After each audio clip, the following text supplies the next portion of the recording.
you get on stage and say something like, "My name is Earl Wyatt, but I tell women to call me Sprite in case they want to obey their thirst." Some dumb shit.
If you tell me you're a stand-up comic doing open mics in Washington, D.C., and you tell me you don't know my first two guests, I know you're lying. Angel and David Penn are not just members of the comedy community here. They're literally pillars of it, with David taking the pictures and filming your first sets, and Angel giving you the rudest intros. Also, not for nothing, if you're a total newbie, Angel's probably your first big laugh on stage, which would have sounded like... In full disclosure, they're both really good friends, but they're here answering the same questions everybody else will. So let's hear how they answer them. How many years are you two apart?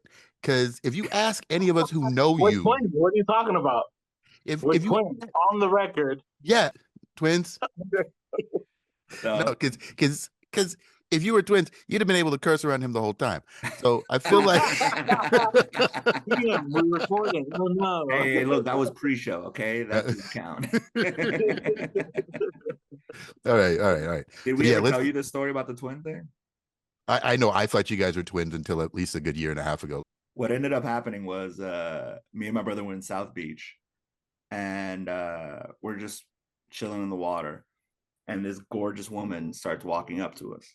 And at that point, we're black woman.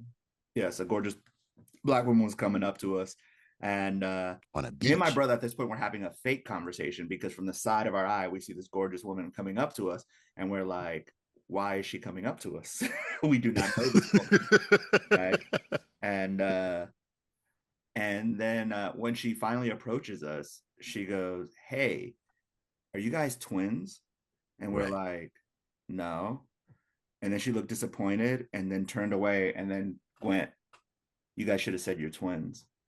Yeah. And I'm like, what would have happened if we said we were twins? Yeah. I got to tell you, I know somebody who's claimed to have had the twin experience. It's a woman who met two guys and that were twins and blah, blah. And it was really interesting. All of her women friends were way more excited about this reality than she was for other people to know it. Yep, that's our experience. It was definitely one of those things where she's like, "Oh my God, she had twins. Did you know she had twins?" And she's like, "I'd rather not talk about this right now." Yeah. So basically, totally we tell pretty women that we're twins. Yeah. And eventually we stop lying, and then we're like, "No, we're not really twins." And they get really mad, and now we think it's funny. Yeah, so, women take that as like, that's like you lied about your sign. Like, it's very meaningful to them that we were twins. Yeah. But you still smash. Sorry. So the age difference. Respectfully smashed. No. I'm just saying, there's a lot of reasons for people to start looking at driver's licenses before they have sex now. And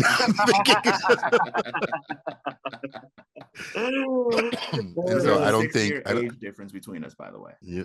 What do you say? How much? 6 years. 6 years. Yes. I wouldn't have guessed that. I'm older.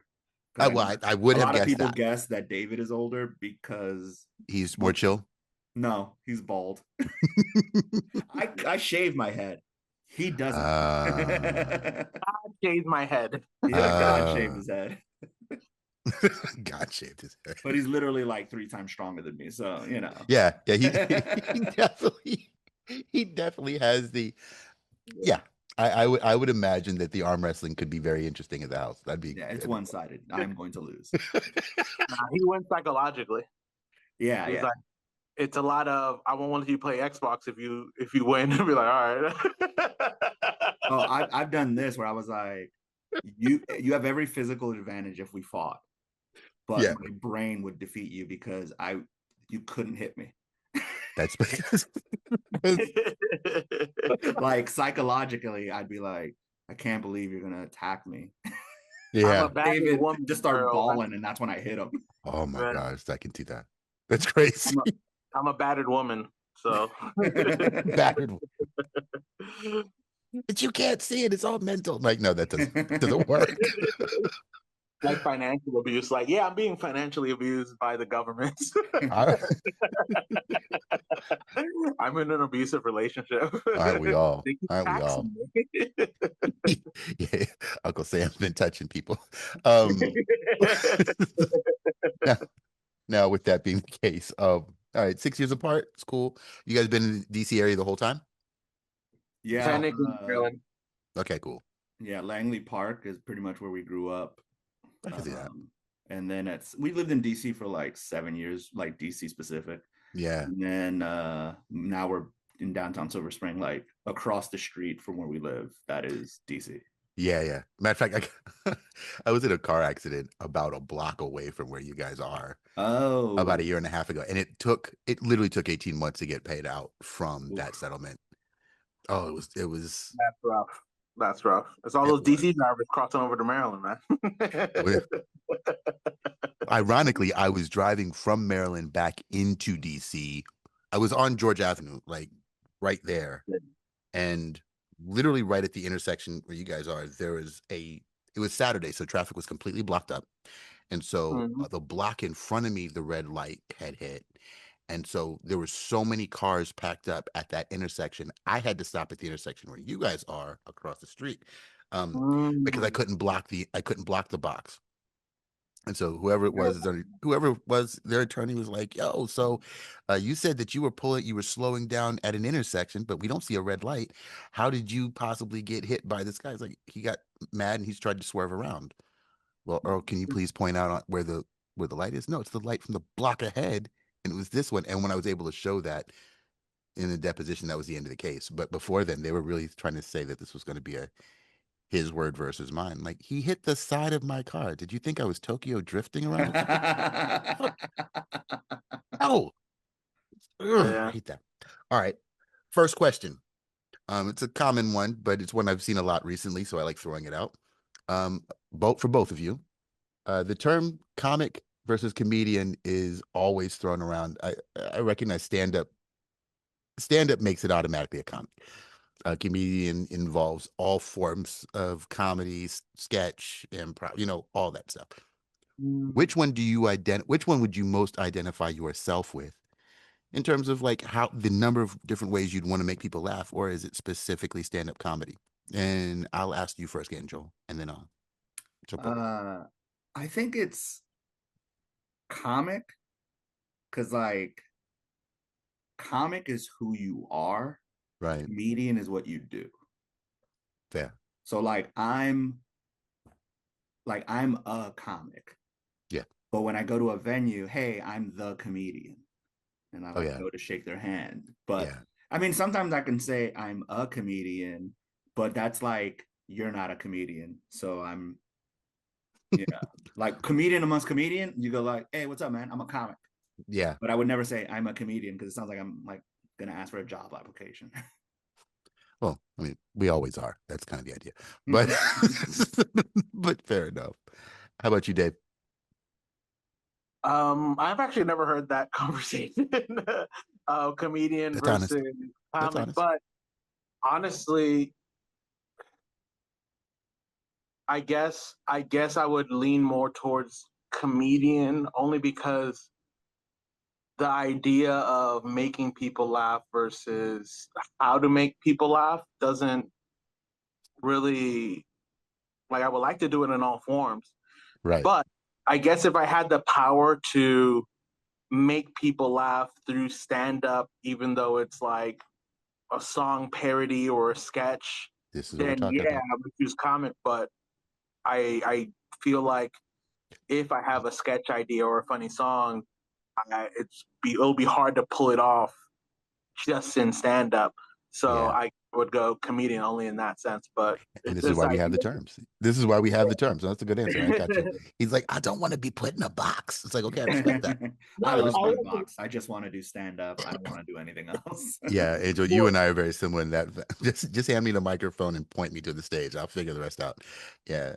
And Dave well, is that's actually something that I was thinking about the question, because even though it seems like I'm being artsy fartsy, but I would consider myself more of a creative, yeah, because Angel knows this because we do this together. But we had a, a chat, a WhatsApp group where we would call it Jokes and Bars, where we would put out any ideas, usually rap lines or jokes. right.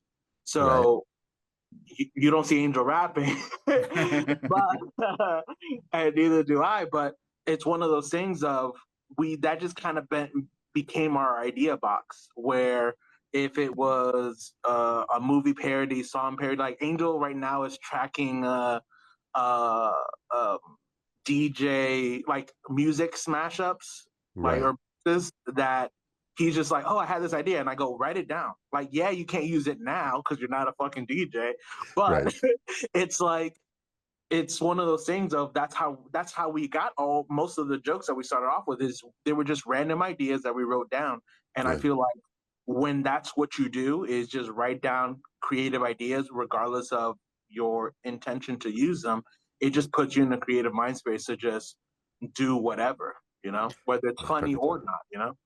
Makes perfect sense to me. First big laugh that you remember. Yeah. Okay. Are you asking me first? Yes. Yes, I'm asking you Oh, first.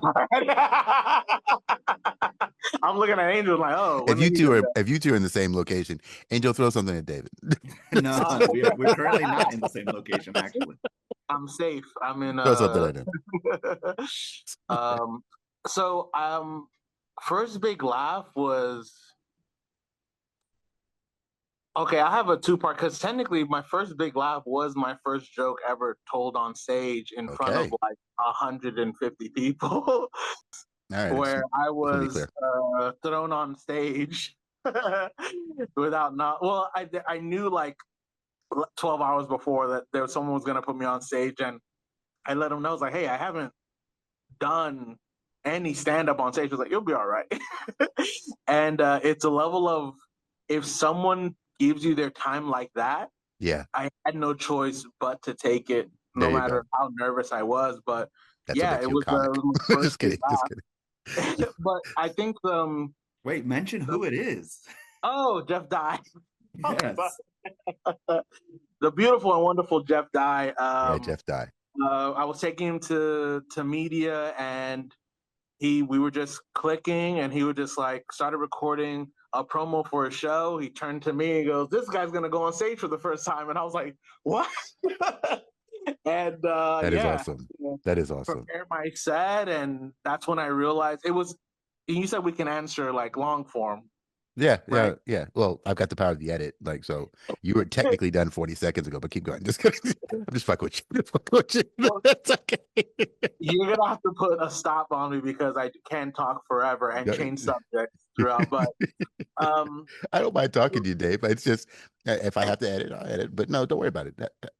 I will come back to Jeff Dye though, because he's worth the top a conversational point though. But yeah, yeah, I think the first thing that I realized was nothing that I ever said, regardless if it got a laugh or not, is not guaranteed to be funny. So I started my first thing of like, what am I going to say on stage was just deep insecurity of going like, oh, there's no way to know whether something is going to be funny again. Even if it was or wasn't funny, you just kind of like, oh, I have no, other than yeah. doing it, you have no Uh, choice. okay, I will put a pin in that one right there. Angel, Okay. first big laugh. I there was a place called the Pinch. Okay. Uh, Oh, I'm familiar. yeah, it's a very special place. It no longer exists. I It's one of the old Chappelle joints, right? Like what spots that he would have hit him and Tony I Richard. helped. That's how I got to it was an open mic, but Right. I would help out the show because it was just very disorganized with how people signed up, and it drove me crazy. Yeah. And so they were like, "You want to help for free? Sure." Yeah. And That's how we get in. I was going up at like 11:30 or something, Yeah. and the show That's part of it. started at 7. Yeah. So they do like a 1 hour kind of showcase, and then the open mic starts. So it was like maybe 11:15, 11:20, something like that. And people weren't really paying attention anymore. Right. And it was the first time that I kind of read the room instead of hyper focus on what I'm supposed to say. I was like, oh no, they're not going to hear me no matter what happens. Quick question. How long had you been doing comedy at this point? Like a couple months. Okay. Like so the not first very big long. laugh, you're still searching for that first big laugh. Had you already had the debut like explosion, and so you had like that month or 2 months of bombing after that where you're just trying to figure out, okay, why did it work the first night? Well, you know what ended up happening? I actually debuted like maybe 3 or 4 years before. Well, But that's then when I only count when I started doing it consistently, which was Yeah. 2019. Okay. So like that's when I Nice. did my first ever. And at that point, none of the jokes I was doing when I committed a few years later was any of that set. In fact, my first set was so wild. I was like, whenever people do like, hey, you want to do your first set ever? And I'm like, I think I would be canceled if I did my first set ever. But I knew I had to get their attention. And so I You shot just out start this. jumping. Who was that? Go ahead. No, I was going to speculate what you're going to say, but something tells me you're about to beat it. Go. So I had to get their attention, and I threw out this one-liner, and everyone turned like, what the fuck did he just say? And they all started laughing, and they listened for the rest of the set. And it kind of taught me the importance of like that first thing that you say. Like, and even though I know it, sometimes there's so much going on before a show, you forget. Like I did a show recently. I had to follow Spencer, and Spencer brought up his like adorable dog, and they just love Spencer. And I told him to bring the dog on stage, so it's my fault that it was. Like I told him, oh yeah, you should definitely bring the dog, and I'm like, oh, I have to follow that. Yeah. And I literally puppies cancer. You don't go after puppies or cancer. Right. Puppies or cancer, you're always going to lose. And I go up there and I go, hey, I'm the other black guy. Huge laugh. Because the only other black person in the room was the cameraman. And oh wow. But I learned that first hit, that first like you gotta get them early thing. It's weird because I sometimes don't do it, and it's because I'm distracted by other things happening. Yeah. Every time I've done it, it's worked. But that was my the pinch. Yeah. I don't know if you want me to say the joke. Yeah, go ahead. I mean, if you got video of the joke, I go up there. If you got a clip of the joke, I'll drop the clip in. But no, what's the joke? I go up there, no one's paying attention. I go like, is there any other way you can think of to use the word statutory? Yeah, I've heard you do that one. I've heard you do that. And I got the first big laugh, and now it's like it went from those couple of words to now it's like the last 10 minutes of when I do a long set. Ironically, the first time I heard you tell that joke, I was like, I've dated entirely too many lawyers.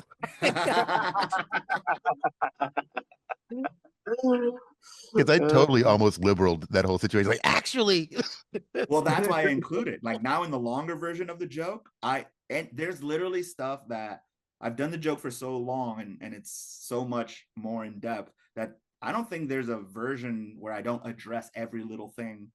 Like I did it once it was all lawyers. Right. Like in the room that I was performing that joke in. And they were just sitting there like, oh yeah. Right. Because we know. And when I addressed it at the end in a way that they didn't expect, big pop. And I was like, there you go. And I literally said, y'all motherfuckers didn't think I knew what I was doing. Oh shit. He dropped the motherfuckers on him. I like it. So people Joe more Torre would be proud in everything than me. And I'm like, yeah, but I got you. Exactly. All right. One thing I was going to say earlier about Jeff Dye. Jeff Dye in a lot of ways feels like my opposite, in a really weird way, like just white, conservative, leaning. He's not super. I'll put it this way: he could be way worse. You know what I mean? But he's legitimately funny. He he looks for the edge, but it's not a wasted time of going to the edge. Like a lot of guys will go, I'm gonna say a whole bunch of crazy words on stage and see if I can get away with it. But but in terms of guys who do the job, who write the joke, who get on stage in front of people and finds a way to put his actual life, whether it's the drinking stuff, that blah blah, like, and I had a really weird moment with him downstairs at the loft. I was going to talk to him because I try to talk to the people who I have a deep respect for in the craft. And but it just so happened right at the moment I was going to get to him, these two girls who saw the show, and they it was one of those situations. I'm not saying they were trying to pick him up or either way, but it was one of those moments where if I were him, I wouldn't have had any time for me, so I wasn't worried about it. But nah, Die is one of those guys who wouldn't think I would get along very well with, but I feel like we listened to the same music growing up, so, and I can't imagine we're very different age-wise, so. He's super nice. In But fact, I snuck my way onto the show where David made his debut, uh-huh. which I was very happy to do because I was like, "Hey, how about you?" And I told him, I was like, "Say yes," but then say, "Can my brother get on?" Over 10 years ago, Naturally London began with a simple mission: create products that help people feel comfortable in their skin. Today, every butter, oil, and treatment is still crafted with that same purpose. Small batch, earth-derived, made with care. Because when dry skin feels supported, life feels a little easier. Naturally London, beauty that grounds you.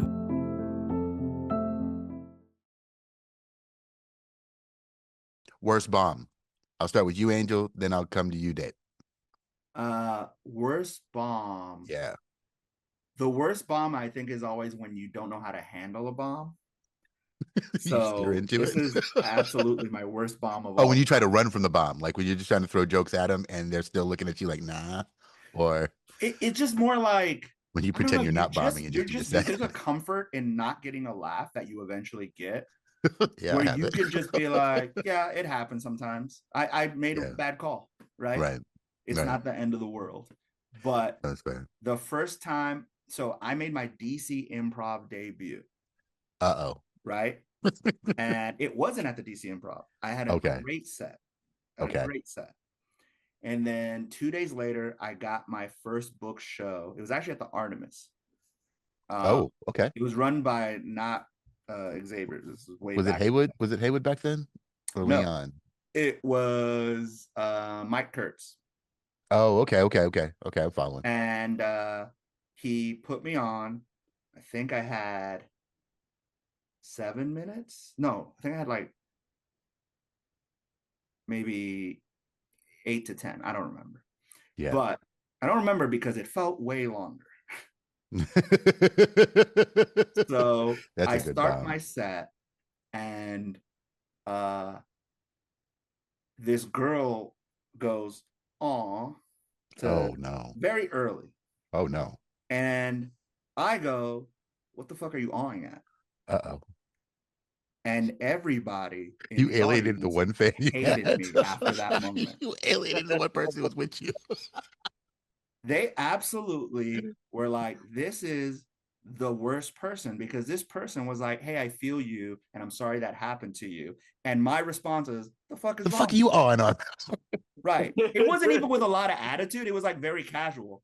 And then I just felt the room turn on me real hard. I could not say anything funny. By the way, same set I did at the Improv. Yeah. Same set. Yeah. And to make things worse, right?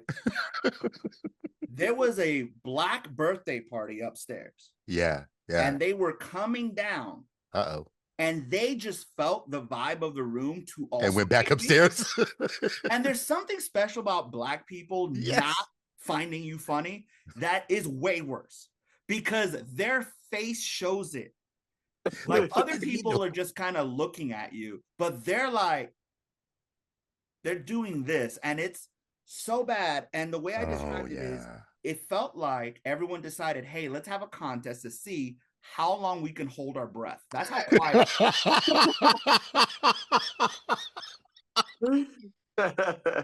And I got off stage and I was so mad. I was so upset.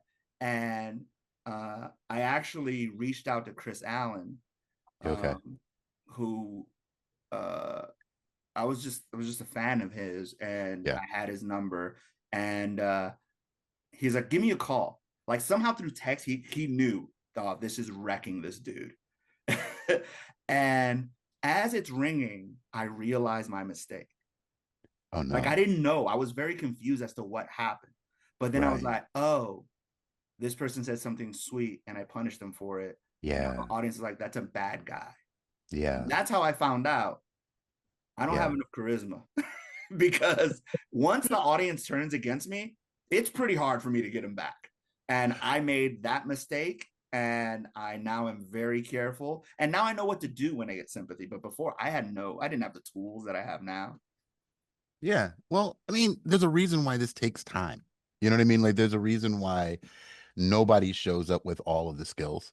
And to be honest, the later in, I say, as society progresses, the more you have to learn to do the job right.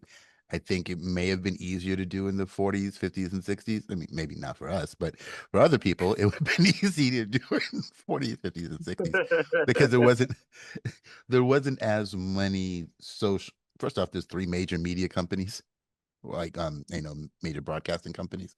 So everybody didn't have their own siloed sense of humor, morality, justice. Well, you depending on who you choose as your media outlet, you get a vertical of this is what we believe in, this is what we don't believe in, this is what you can laugh about, this is what you don't laugh about. And as a result, I like that we have a minefield to navigate through, because I agree with Jesselnick that it should be harder to do what we're doing. But but at the same time, Oh, by the way, I forgot to mention that as I was walking to the back, completely full of shame, one of the black women said, he wasn't funny at all. Damn. Bro. Don't get me wrong. I've definitely had black rooms stare at me and just go, what the fuck did you think you was going to do? But I have had a few times when I've had this moment where I've gotten to church. Take your time, baby. Like that. That's not a win. That's not winning. And let the slow kid talk a little bit. Yeah, let the slow kid talk. Thankfully, I've never had anybody call me slow. I have had people tell me, I just didn't get it. Like almost like maybe you're too smart for me. It's like in the walk off. It's like that hurt. Like I was trying to be there with you, but you threw the ball and I didn't catch it. That's all. No, the sweetest thing I ever got. I was in Chicago, and when I tell you I was at Riddles, and I died on stage. It was just not. It was early on, and this back when Tony Woods was telling me to not do political jokes on stage. It was before I'd kind of got my voice down with that. And I mean, now I can do it all day long, but those days I was gonna go up with my little Trump stuff and blah blah blah, and people just were not having it. And so he kept telling me to stop doing it, and I go out to Chicago and I do it. And not only do I bomb, but when I'm coming off stage, I'm getting a drink at the bar. It has to be a double at this point. And this woman walks up to me and she says, baby, you got what you think you got. You just gonna have to do it for a little bit longer.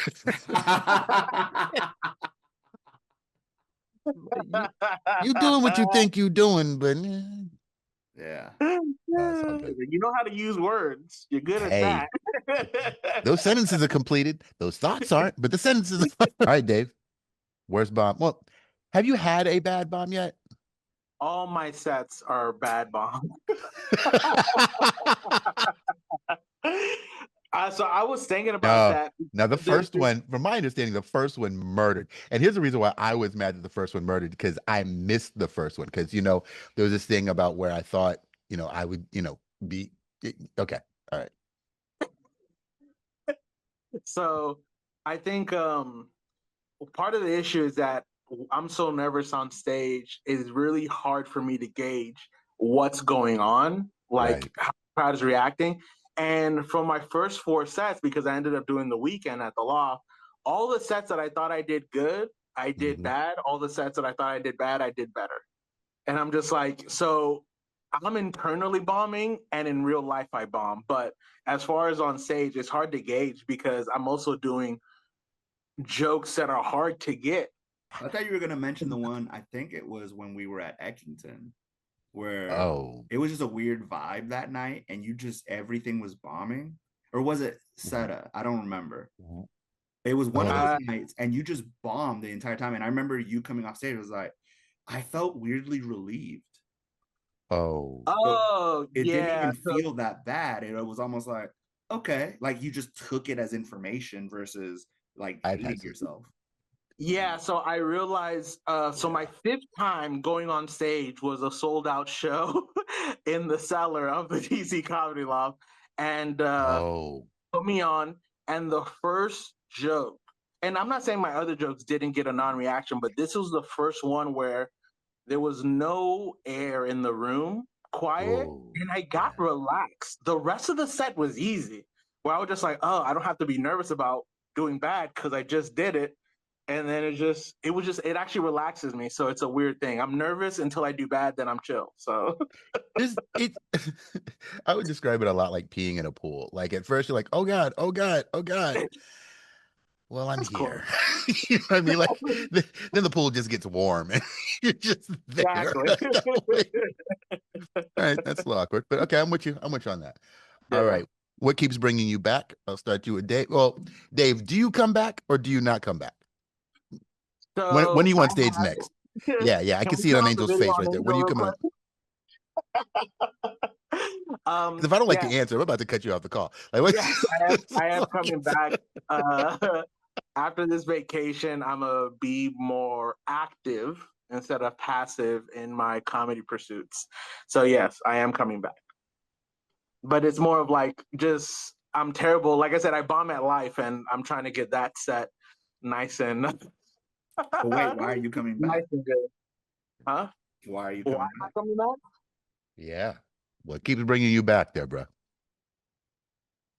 Honestly, I do not know. It's not a love I can accept hate that. thing. I It's can an accept that as an experience. answer, It's an experience, right? and although I respect the art so much, that's actually what kept me away was the respect of the art. Oh, I Was know. going like, I don't want to treat this something that I love so terribly, but it's like a thing where I have to kind of get over myself in that case and just go on stage and then just figure it out and Yeah. figure out your relationship with this art form, because part of my struggle as far as the jokes I do perform, the reason my jokes are mainly one line is because I don't think I have enough composure to act upset and not give it away with a big goofy smile, or act like I'm sad. Like there's a performance part of it that I feel like I can't touch in the way that I imagine it, and I want to get there so that I can try those jokes.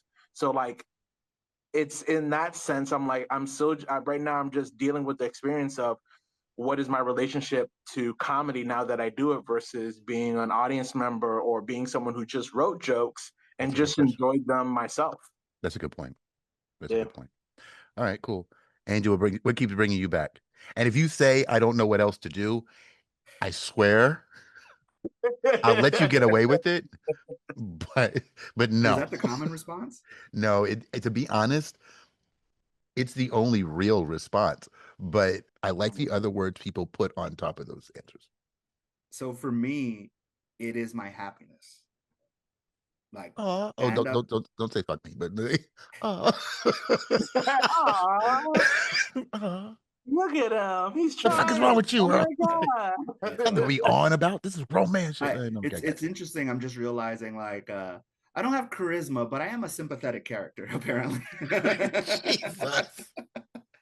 Despite all the awful things I say, people go like, "Oh, he doesn't deserve that, though." Yeah, his He stage probably name eats his needs to be vegetables. People coming up with reasons to like you. He eats Yeah, his so like vegetables. it truly is my happiness. It's the thing that has made everything in my life better. It's Comes across. It's what I was supposed to be doing. There you go.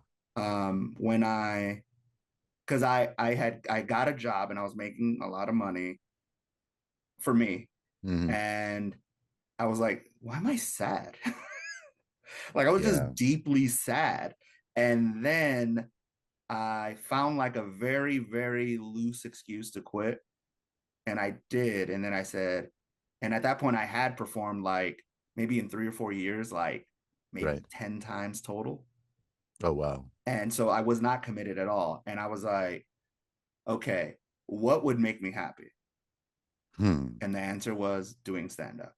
And it worked. And no matter Nice. how broke I am, how many bad sets I have, how frustrating it is when you don't get picked, it's like every time I go, I could just go back to work, but that feels like death. This, and at its worst, still feels like interesting and fascinating. That's awesome. It does. I sometimes think about that. It does feel like death to go back to certain roles, or at least the way I would view my own life.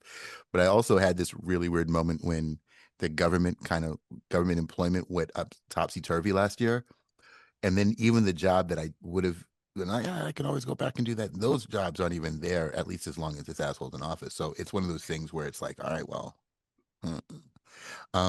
not that you can't get it done, but it's a lot harder than it used to be to even just, I mean, and I'm IT like that. I shouldn't have a problem looking for gigs. And I've definitely found that this is not the same job market that I would have dealt with years ago.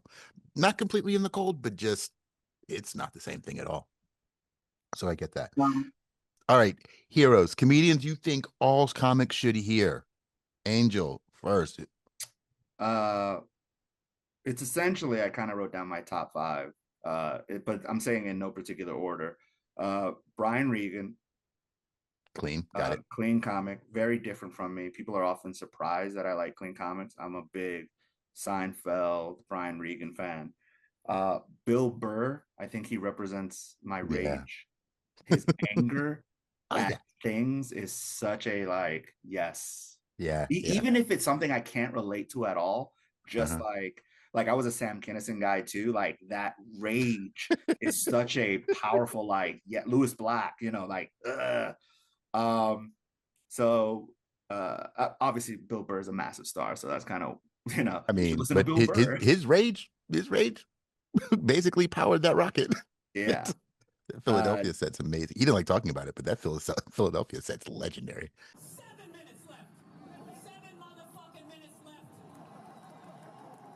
And I'm doing all fucking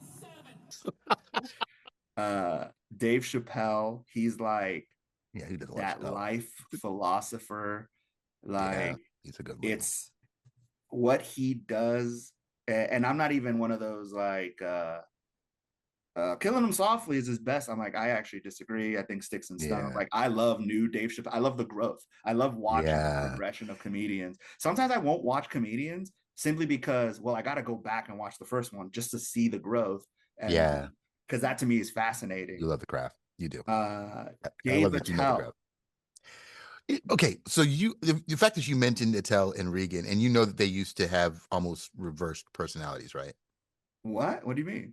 That when they initially started in clubs, Regan was the dirty one and Attell was the clean one. What? That's crazy. The fact that you're a fan, you didn't know that. Yeah, go back and look that up. Listening to comics who were around at the time talk about those stories is hilarious. But yeah, Regan was the blue one, and Attell was clean at first, and then at some point they were just switched. There's a Freaky Friday somewhere that they just didn't heal from. My last comic is George Carlin, because he can do everything that all the other comics I listed can do. He does. He is the Swiss Army knife. He does stuff that no one else has ever matched or can do. Yeah, I think Stewart comes really close. Yeah, I heard that. And you're not wrong. Technically, not wrong. I think Jon Stewart and Chris Rock, in a really weird way, both kind of take the George Carlin modus and move forward. At NU-BOXX, we're redefining the old school boxing gym.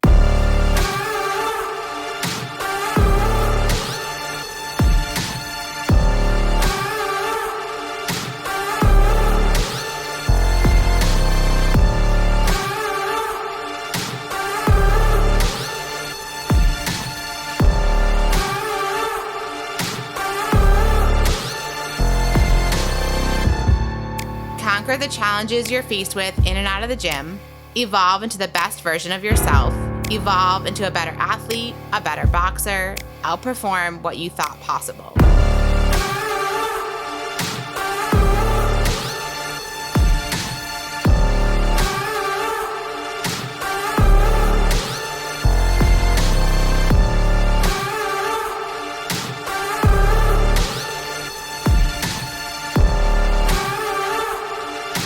We inspire you to conquer, evolve, and outperform, to be the CEO of your own life.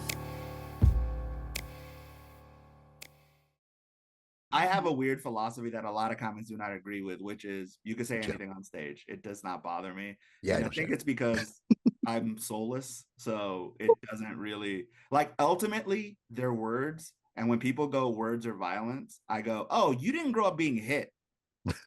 Because it's not. I've never had a word bruise my eye. Like, No. I have had to endure both the physical and the verbal, and I will tell you, depending on which age, it's still traumatic. And I think where it's funny, I don't have that. I definitely know where you come from with that relationship with words.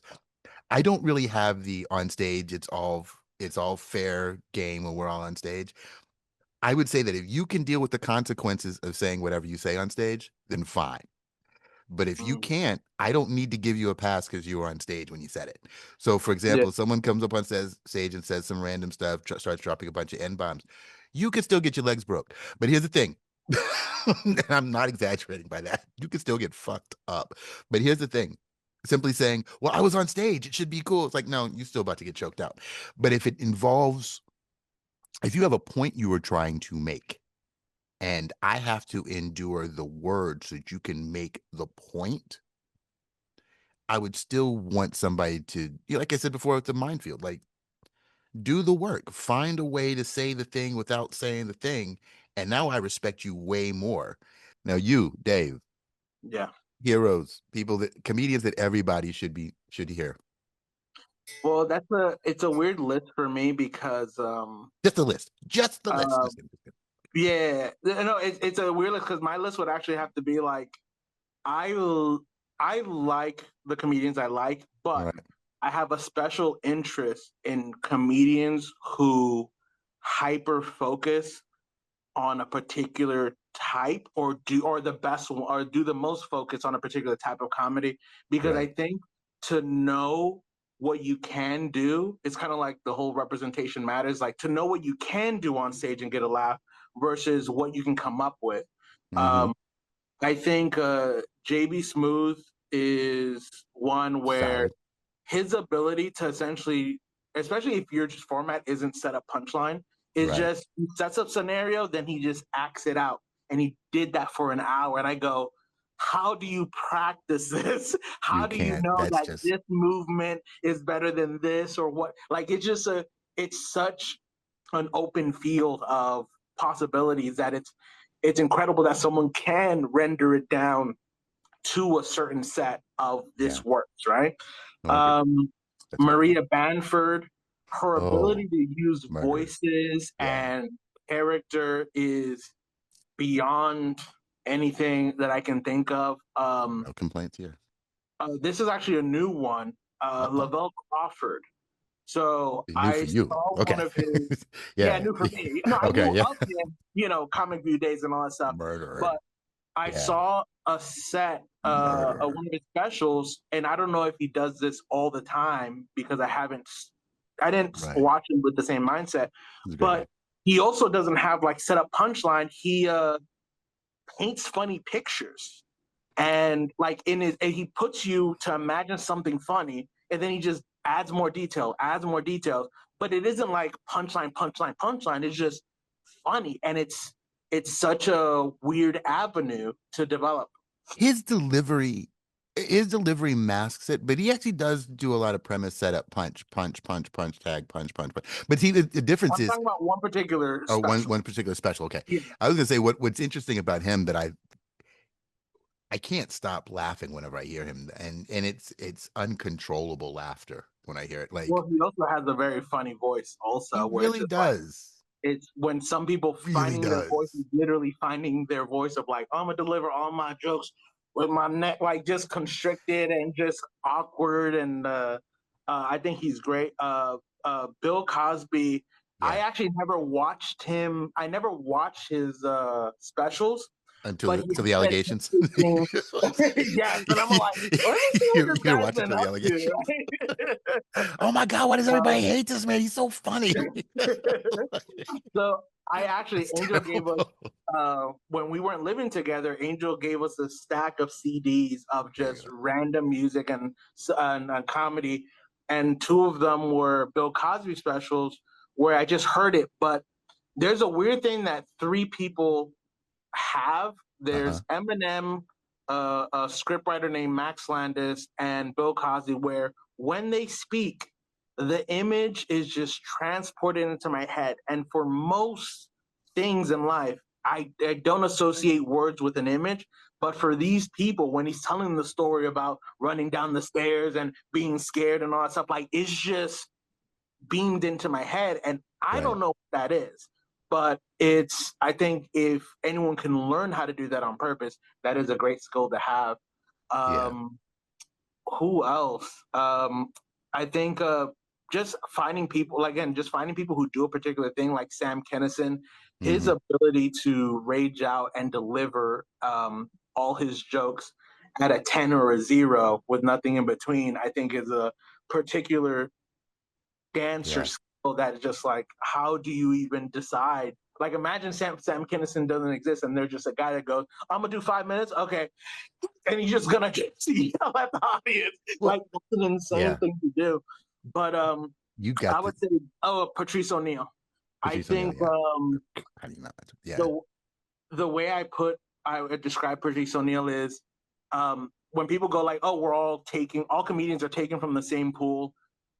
He seems to be in a different pool because it's like, yeah, you're talking about relationships, but his ability to integrate his philosophy into his life and then his both of those things into his comedy allowed him to hit things with a certain angle and a certain level of expertise, if you can call it, that just like when he died, we're missing out on jokes that will never be told. Like as great as Chappelle and Attell are, we're going to hear those topics. How they take it is unique to them, and it is what makes them great. But there's things that we're just never going to hear ever because he's gone. And that's how I put like the uniqueness of Patrice O'Neill A in Southern that preacher. category of just being Yeah. amazing. Yeah. Yeah. It, that's such a great. You gave me two entrance points on there. I think the first one is so Sam Kinison. You nailed the nuance of Sam Kinison, which is both the 10 or the 0. Yeah. A lot of Both us. as intense, by the way. The 0 Oh, is just as because he intense doesn't as get on stage and just go on at 10. It's like he just gets started like, well, man. everybody's good, right? Like Yeah. that. Yeah. So, but because at that point the audience is waiting for him to get loud at any moment, and so they showed up for that. It's almost like Yeah. if there was a comedian who is like well known for slapping the fuck out of somebody in the front row, like every show he just gets up, pop, slam, and so he gets up on stage like, so we got a lot of people in the front row, huh? Mhm. It's good to see It's everybody. Everybody having fun in the front row. No, not that time. I just brought my hand up. I didn't want to say anything. And then later on, he's telling his story. And so then my mom walks in, and you know what she does? She's guy just starts beating the shit out of somebody. I it's like he approve of that. uses the growl and the bark. Oh, Like yeah. the growl is like the rumbling that it gives you the same amount of fear, but it's just not as audibly loud of going like I'm growling at you and you feel it. You feel like the intensity. But yeah, Agreed. he's fantastic. Yeah. Agreed. All right. Next, other art forms you indulge in either as a contributor or as an audience member, something that you're equally as passionate about. I'm going to start with Angel this time. Equally as passionate, Mm-hmm. there's literally nothing Yeah. that matches stand up, but the two other kind of activities that I do participate in is YouTube and music. Okay. So YouTube is so because I'm a full-time stand-up, I don't have any other job. It takes up all my time. So Yeah. I really can't watch things that have like narratives. I find it very hard to concentrate because I'm always like trying to get booked, working on a show, thinking of jokes. So like I can't fully give the attention.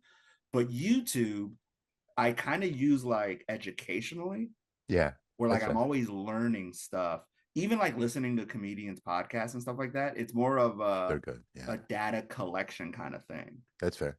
And then so even YouTube is still somewhat related to stand up. Right. And then music is more of when I do try out comedy, formerly Spaghetti on the Beach, I realized just how powerful it was. And it was all selfish. I was like, I want to come out to a cool song. That's how it Right. started. Yeah. And so music has this like very big role in that.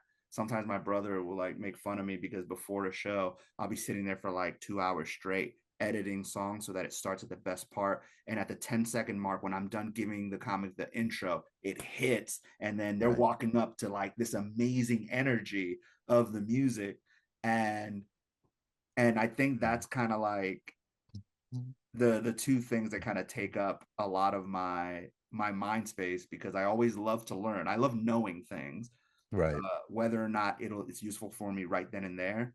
And Mhm. then I kind of secretly want to be a DJ, but I have no Secretly. time to ever learn. That's not a secret. We all know that. We all know that. Matter of fact, Dave said DJ earlier, and I'm like, Yeah, that's an yeah. Angel thing. Okay, Yeah, got you. I'm actually going to add to Angel's answer something that he didn't mention, which was I don't know if you can do that. Let me check the rules. even I'm calling. There's nothing in the rule book says I can't. You didn't write this damn rule book. What the hell? Exactly. I did. Um, On the rule book. even as a kid, so my interest in stand up, it basically is directly connected to him and his ability to record sketches or Right. comedy on cassette and then videotapes, and something that he was doing since he was a child himself I never made that connection. was he would take That's why we do this. by the way. audio clips Mhm. of certain songs, Mhm. and he'll basically set it up with like a question or a situation, and then he'll play a song as the punchline. So unfortunately, I'm having trouble. Angel will have a better memory of what he chose, but me and my sister trying to learn this and do this as a gift to him to try and make him laugh was basically me making a joke of it's like, yeah, when my mom's about to beat me because I did something bad, I'm like, oh, I don't care. But when when I'm in trouble with Angel, and then I play a clip from a Busta Rhymes album where someone's being attacked by a bear, and we all know the reference because obviously it's like we've listened to the album, but essentially he made over 40 minutes of that. Like he would just do that on his own content. There's no YouTube, or there is Kazaa and Napster, but there was nothing for him. He just did it for himself and us.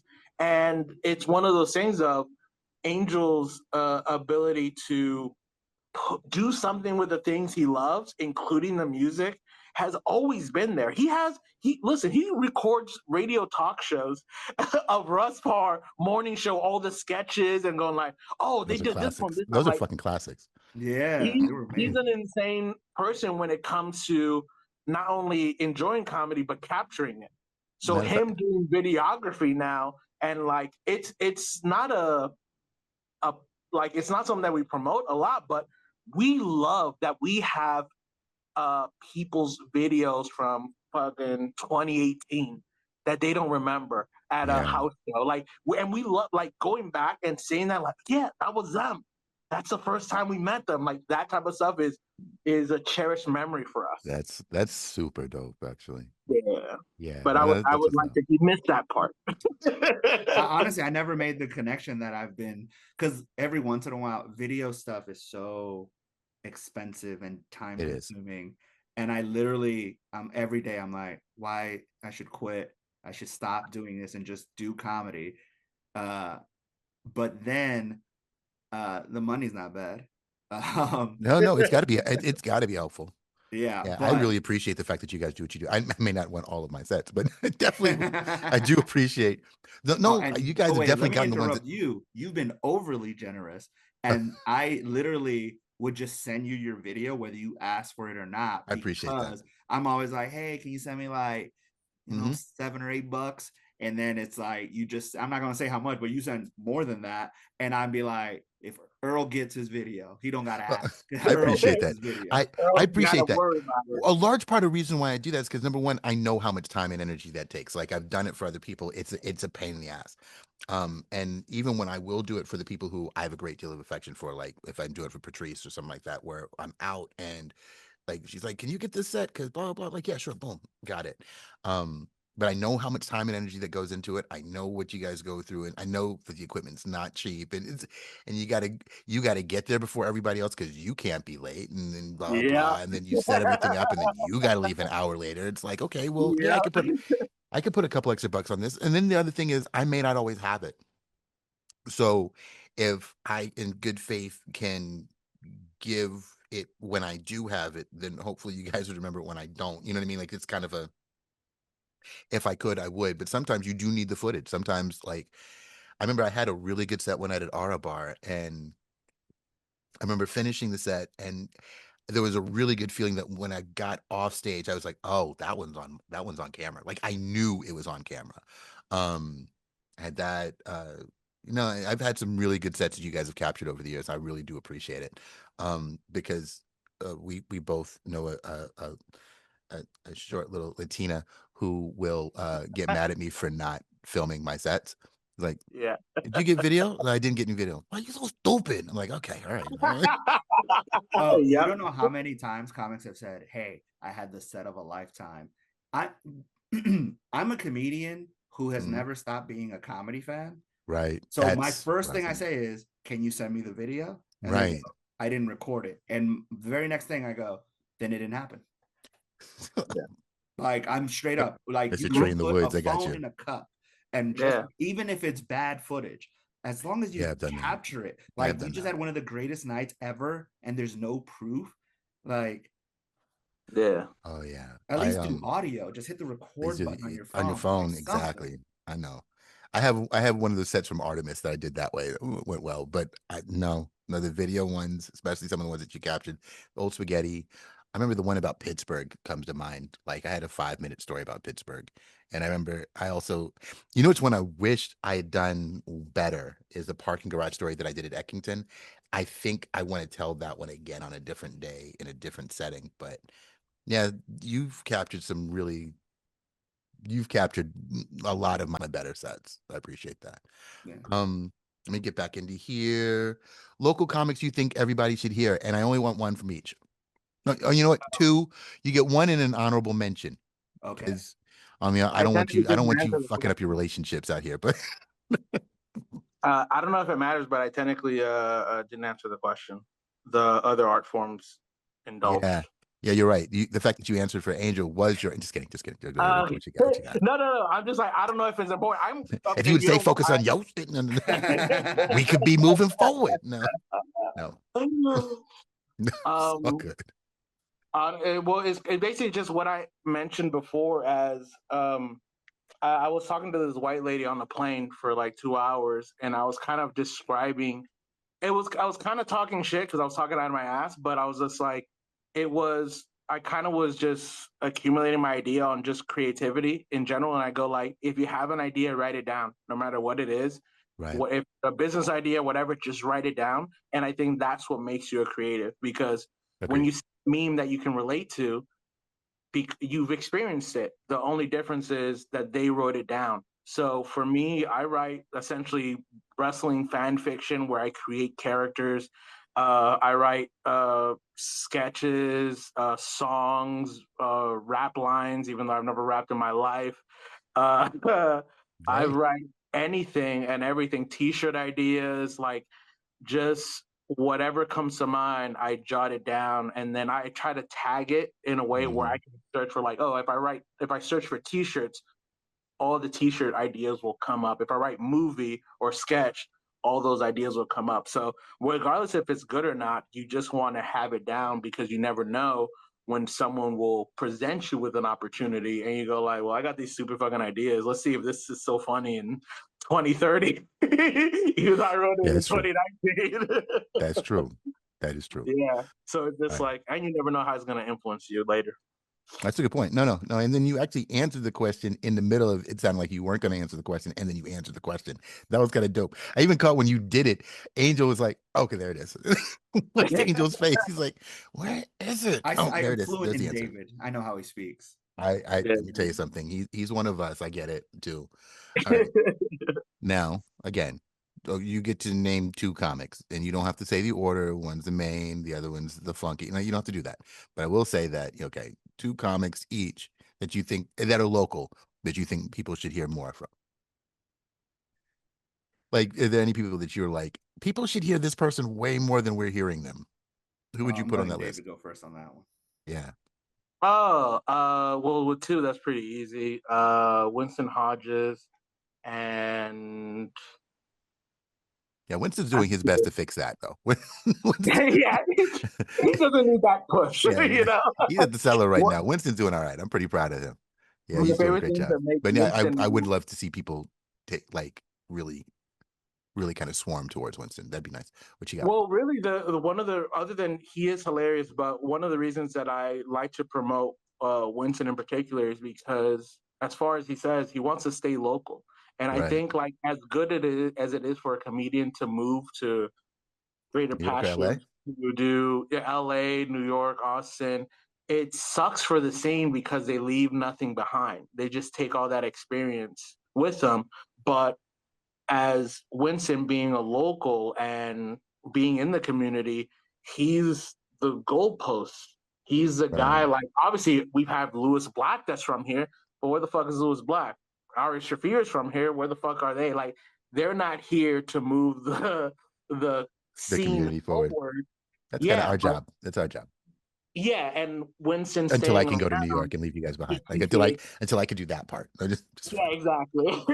I'm But stuck in DC. basically, Trust they me. create a Here. standard. They create a standard, They do. and They do.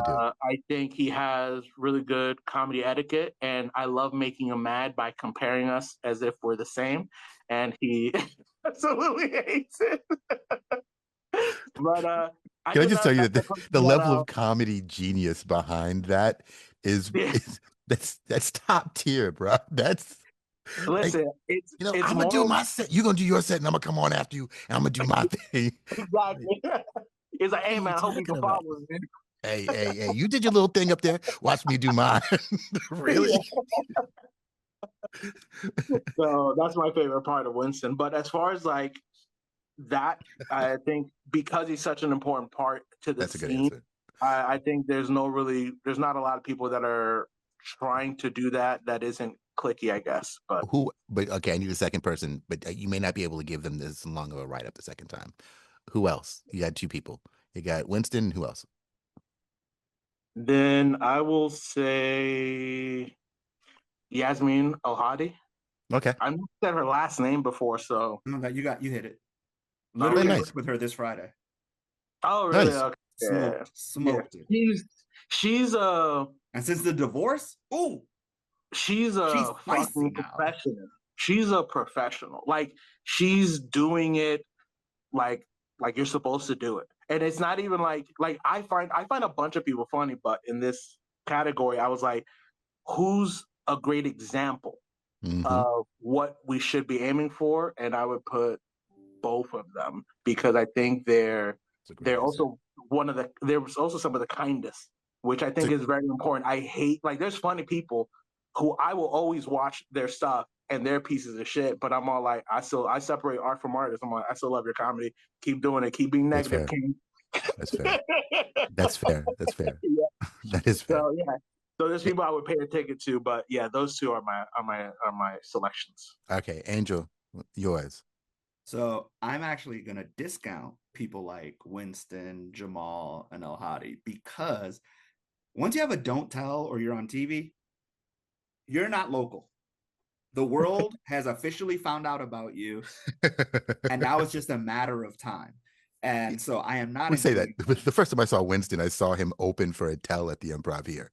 You know what I mean? Like that's when I got introduced to him. The fact that I saw him at an open mic 2 weeks later was like, wait, hold on, wait. Yep. You're from here? I thought he was. I thought he was on the road with Dave Attell when I first saw him, but no. So for me, okay, so my first pick is Joey Friedman. Oh, okay, yeah. Joey I've seen you book Friedman Joey a few times. I know you. Is a beast. She is. I've heard her do jokes that I've heard her do before, and a little bit of background. I was kind of there when she first started, so like, okay, it's like I'm not saying it because of that. I'm saying it because it's okay. I'm totally discounting it as because of that. I'm totally saying it's not because she's hot. I promise you that. I'm not saying it because I was there at the beginning and I feel somewhat involved and invested in her success. Her being my girlfriend has nothing to do with it. Okay, this has got nothing to do with the A10 fund. No, I'm just to clarify, she was never my girlfriend because. Oh yeah, I'm using random examples. Yeah. I see what Dave did there. Trust me, Dave will tell people that you guys are twins. We are. Yeah, we are twins. What you got to say about that? No, that's cool. No, Joey Friedman is funny. I've definitely seen Joey a few times. Matter of fact, I just did something with Joey not too long ago. Oh, you know what? Joey came out to the Danny, to the second night of the Danny. Yes, that's what it was. Yes. Yeah. And even though I had to leave early, I'm sure she ripped it like she always. She did rip. So she was there the second night. Would have been the night that Xavier came, right? Yeah. So the first night, yeah. Oh, dude, you did a great job with Ariel putting that together. That was awesome. Yeah, that was like an easy pick. All right, putting her on the show. Okay, so you got Joey. Who else you got? Clarence Nixon. Hey, dude in the corner. You're okay. Technically, doesn't have his don't tell yet. He doesn't have it yet, but he is a beast. He's a beast. Of course, he's a beast. Of course, he's a beast, and he's one of the coolest people you could talk to off stage as well. Camilo Diaz. Who? Yeah, exactly. No, just say the name again. Camilo Diaz. Camilo Diaz. Okay. So he's a absolute like Joey, Clarence, Camilo. It's like that. There's like a laugh that I do where it just kind of sounds like screaming. And these people get that out of me. And it feels like Camilo kind of stepped away from comedy. Yeah. And I just wanted to say he is one of my favorites. He is an absolute killer. He's just straight shooter, so funny, and he's the only person who does dangerous puns, like very dangerous puns. And it's a lot of fun. Okay. I'm gonna push pause here. What the fuck is a dangerous pun? Like a lot of people, puns are like about soft topics that are like, oh, isn't this fun forever? It's like a dad joke, right? I was like, no one is expecting this topic to have a pun at the end of it. Yeah. And it's so much fun, and it gets me to just do that scream laugh. And I love him very much. I hope if he is continuing, I hope to see him in these comedy streets, but I haven't seen him in a while, and he's a beast. I was today years old when I found out that there were dangerous puns. I want to be very clear about that. Yeah. I did not know there were some dangerous people call them big puns, but sorry. Yeah. No, there's a lot of honorable mentions out there and people who are going to come up that I'm super excited about. That was rude on my part. It wasn't funny, but I didn't need I was feeling it. I agree. I know you did because you're a big brother. I go, what would make everyone upset? What would kill the mood? As you're a big brother, like if you're a big brother, you don't know how to, affectionately abuse your sibling, then I don't know what. Also, want is David's comedy style. Like that is his style. He goes for want jokes. Yeah. I mean, I know you were around when that band first played that song.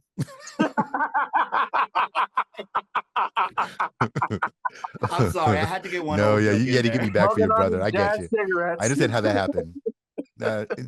David, your brother loves you. That's what that was. That was called the brother's love right there. That was good. I respect that. I do. I do.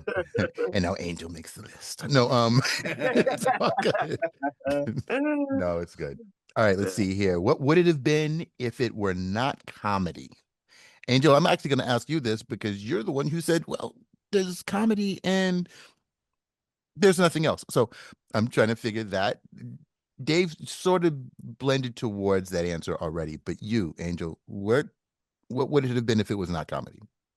So like at first I would have said just like a regular 9 to 5. I don't have any particular skills. Mhm. I did want to make video games for a long time, That's but the problem is with tech is kind of like sports where Mhm. if you don't get in early, it's exponentially harder because everyone That's has already fascinating. learned all the skills. I never thought And about by that. the time you finish learning, everyone has moved on to new skills. So you're Yeah. behind at almost all times. I don't think I ever thought about that. If you don't get into tech early, you probably have a mental. I Well, didn't. the reason I thought of it is because I'm a huge tech nerd, Yeah. and everybody's story like mirrored each other, and they don't know each other's stories, but they all mirrored each other, which is my dad brought home a computer, and we were like the first people to have a computer. Everybody's story started like that. You know, I when I started got writing. my first computer, I was Right. 16. I started writing. I started writing code at 7. Yeah. See, you see what I mean? Yeah. Right. When you said that, I was like, oh, that makes sense. I guess. Because I was a huge nerd. I just didn't have access to it. And by the time I had access to it, life was like, hey, you can't learn anything. You got to try to survive. A lot of success really is learning stuff at your pace, but still as quickly as possible when no one's watching. And then when so if it is sports, it's the drills and the fitness that you carry at the beginning when you're not, you know what I mean? Like there's a certain level of activity that when you do it, your brain starts recording the necessary muscle memory. And I'm sure this is what goes into Malcolm Gladwell 10,000 hours and all these other things. But it's, can you spend time being terrible at something before anybody knows that you do it, so that by the time you do get good, and such, Which which is why comedy is awesome, because it's the exact opposite. because you have to do it in front of everybody. And for Yes. David, he's going to start in front of a sold out crowd before Jeff Dye gets on stage. That's where you want to start. That's how you want to kick it off. And if you do kick it off, just read it from your phone, because everyone will let you do that. There's no part of that story that makes any sense to me, including the My fact that I wasn't there. But bedazzled blue phone, the most distracting phone to have in your hand while doing and and actually, but based on what David said earlier, yeah, I might have accidentally ended up being an editor. Yeah, I didn't know I was doing it my whole life. I honestly, until he said that, I never put it together that way. So it's like a real revelation. I was like, oh, okay, maybe I would have been an editor because I was doing it for fun. And then if somebody said, hey, can you edit my thing? I'd probably, it's like, oh, this is like technology, but with skill. So I don't have to be the master of the tech. I could just be really good at timing. You'd be a technician. Yeah, you'd be a technician. because Angel would still be trying to be funny on the internet. Like that's a thing that he never crossed over to that realm, even though he was actually doing it on Facebook. All right. Now I want to bring it back to you, David. So based off of this question, I actually think I don't know when it would have happened, but recording comics. If I can make that. So I would be doing this, or I would be carrying equipment for wherever else Angel decided to do. And you know what? I can accept that as an answer. I can't actually.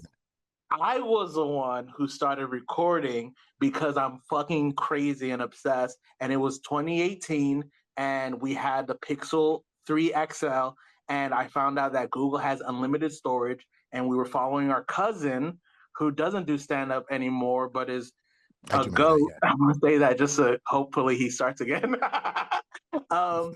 we would record him. He'll eat anything, and you guys keep him chained by his neck outside.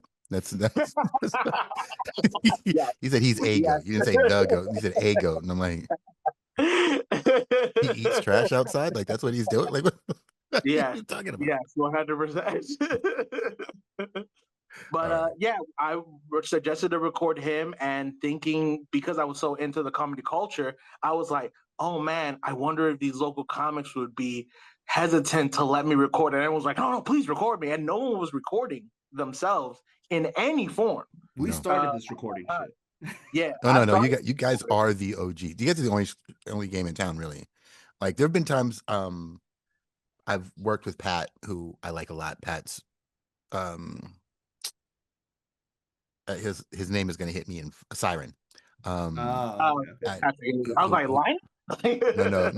No, but runs with but he runs with Joey out there. Yeah, in- Dead Horse. yeah, Dead Horse, and Pat. I will tell you that he's been there for a couple of random moments that I was glad that he was there because I didn't, I wouldn't have thought about what was going to be coming next. But no, Yeah. you guys run it. Beautiful human being. I absolutely love Pat. Absolutely, super. All right, next one. Podcast you're currently listening to. I think I probably should go first because my list is going to be longer than David's. Yeah. Okay. Blocks, Neil Brennan. Oh hell yeah! There's no way you can't. Yeah. Flagrant, Andrew Schultz. Yeah, fuck him. Just kidding. No, absolutely. Yeah. Tuesdays with Stories, Mark Normand and Joe List. Yeah. We Might Be Drunk, Mark Normand and Norman and Sam Morril. Yeah. And Sam Huge fan of that. Huge fan of that show. The Lonely Island podcast. They do a podcast. That's good to know. They basically do game film on every one of their digital shorts. Interesting. So they're going through all of them. So I had an interesting idea for a podcast where it was like there is an end to it because once they do their last digital short, that's technically the end of it. Yeah, I want to see them do. I want to see what they said about bullying. And I listen to a ton more of podcasts, but it's like they have Mike a specific Birbiglia. guest. Oh yeah. Oh, one. Yes. Working it out. Yeah, Working it out. But I don't watch all of them because sometimes, like, I'm counting the ones that I'm like excited for. So all the ones I named, I'm excited for, just whether there's a guest or not. But the other ones are like, oh, I'm interested in this person. I'm not interested in this person. But the non-comedy ones is Waveform, which is from MKBHD, who is the #1 tech YouTuber in the world, a black man. Shout out to MKBHD. I have his shoes. They hurt my feet because I have wide feet, and I still bought 2 pairs just to support. Same here. Just to support the only, he's not the only black YouTuber, but he's the guy. The WAN show, which is Linus Tech Tips. I just like keeping up with tech and knowing what's happening. Like, I recently, as a videographer, photographer, I had to raise my prices because the tariffs, the hard drives, like all that has directly affected me in a way where I had to raise my prices. And I specifically price myself as the lowest so that it's easy to hire me. Oh yeah. And some people think that you make it on volume. Charge the same, and I'm like, oh no, they don't. Feel free to find someone else, and you'll find out. You make it on volume, and no, they don't, because everybody else is still trying to pay off their equipment. You know what I mean? And they're trying to legitimize a purchase that they didn't necessarily make. And no, Dave did a good job with you guys. I was happy. But but as far as your blocks, I do Tuesday with Story, but I definitely like Norman way more with Sam Morril on We Might Be Drunk. I will tell you that one of the things that's funny about Norman on that show is that Mark Norman his need to drop a joke every so often is so weirdly, it's sympathetic as a protagonist. You know what I mean? Like, because a lot of times they're not the same hits that he will nail people with on stage. Like on stage, he is methodical. It's classic. It's there. And sometimes he does get to the, can I get away with saying this word right now? And it's like, no, Mark, not that time you can. There are definitely some L's on some of those podcasts. But at the same time. Did you see the recent episode where he got in trouble? I didn't see most recent one. Who was, I probably did because I listened to them when they come out. Oh, actually, no, it was a Tuesdays with Stories where he got in trouble.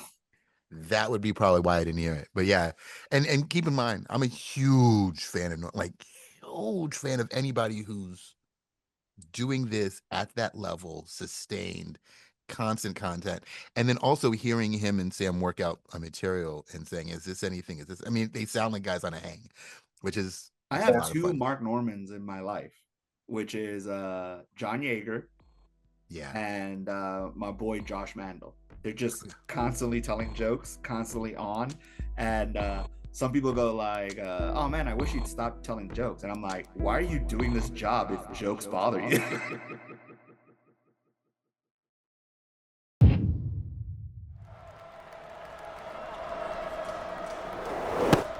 Strike one.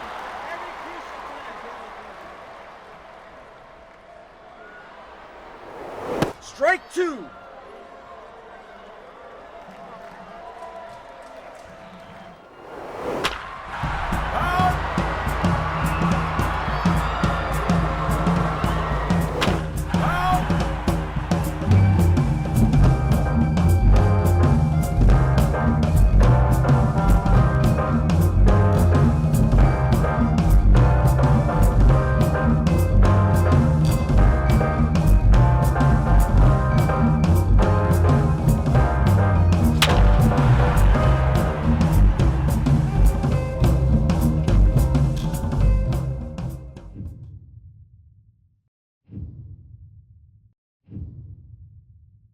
Basically, I stopped listening to podcasts because comedy is so readily available now. But my need for more comedy was insane to the point during the MySpace era. I was listening to a podcast between Bill Burr and Joe DeRosa where they were on flip phones and they had to call a third party to record their conversation. And that way it was called Uninformed. And he would post it on MySpace. And that's where I was watching the guy from Dinner and a Movie. I forgot what his name was. That he had a comedy podcast all about being sad, and it was great. Uh, that's when like the beginning of the Joe Rogan podcast started when he was on Ustream on his house. But what are in you his listening to now? Yeah, it's now, David. house. Free to Choose by Milton Friedman. Not even a Oh. joke. No, that's a good answer. That's a good answer.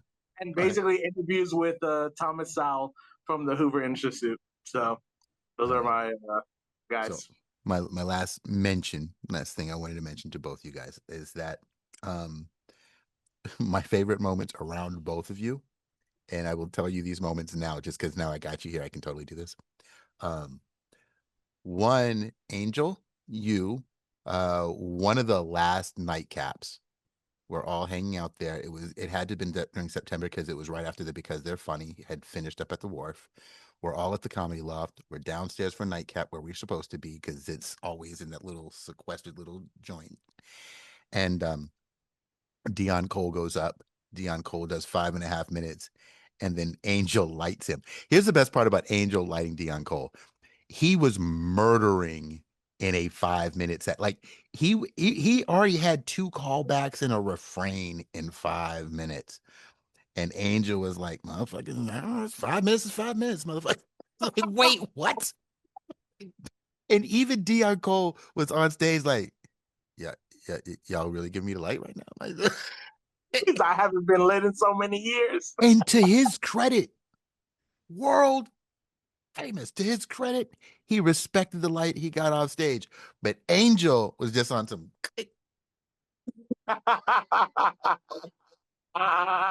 So you want to know a funny backstory about that situation? Yeah, of course. I lit him, and then I ducked away after lighting him.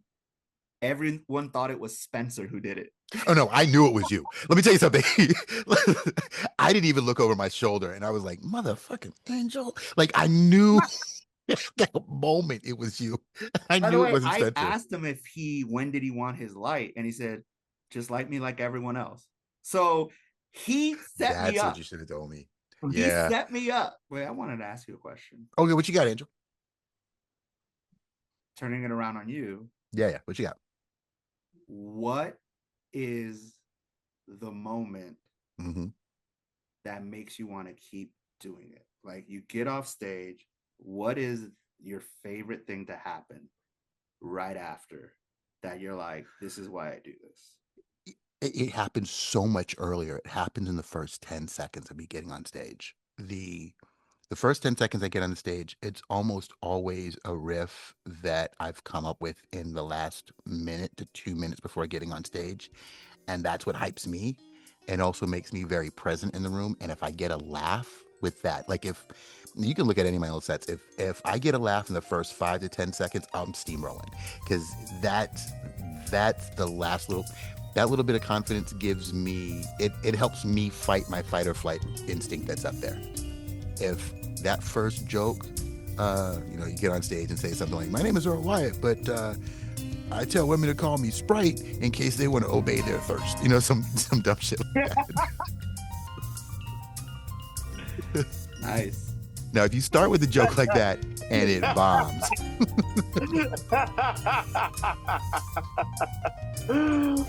That's great.